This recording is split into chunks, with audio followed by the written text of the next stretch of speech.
probably we don't realize the oddity of the situation, and we do not realize the cruelness of the situation. And many of us continue to, especially the ones in policy making at mid-level, many of those continue to deny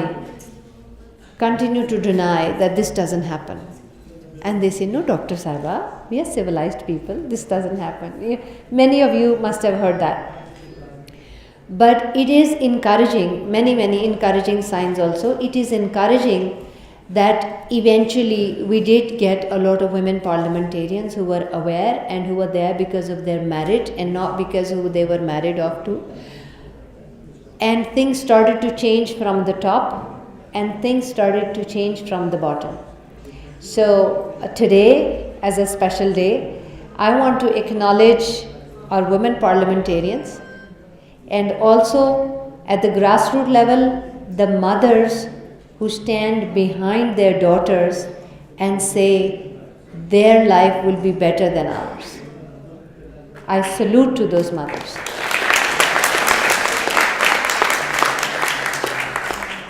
There is a trend that we are seeing in Pakistan, for those of us who are working very closely with the grassroots, we are seeing this trend that people are coming out and reporting honor killings, reporting rapes, reporting other crimes against violence, and the peg in that incident is that mother who sometimes cannot speak Urdu, sometimes cannot really communicate to the police, but she is there. And the father may back out, but the mother doesn't. There is a trend in Pakistan of that. And the mother is pushing the daughter even for jobs, for any opportunity. And they have not gone to school and they want to make sure that their daughters go to school. And they have suffered whatever they have suffered with their husbands. And they want to make sure that if the daughter says no, they stand by her. So I think that the change, it is promising. And we all coming together, raising these lights, promising that we will do whatever we can do in our situation, whatever position we are in. I think we can support. I also want to acknowledge there are just so many organizations and individuals who have been working on this. But Pakistan Nari Tehreek has emerged, which is not naming one organization, but a new movement where a lot of small grassroots based women's groups have joined hands, and they are saying that we want to bring a larger level change, so we will join hands and we are going to change the mindset.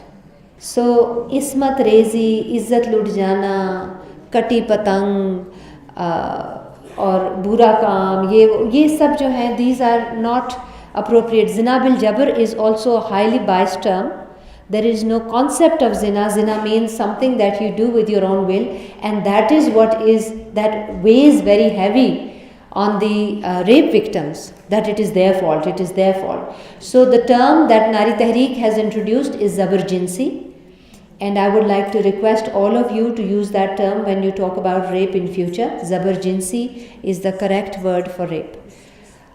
So now to the other objectives of the campaign, I think in addition to awareness raising, this particular campaign that TroCare is launching with its partners also focuses on the services. And what their target is that everybody who experiences violence should know where to go, who to contact, because there are shelters, there are legal aid centers, so the services need to be propagated.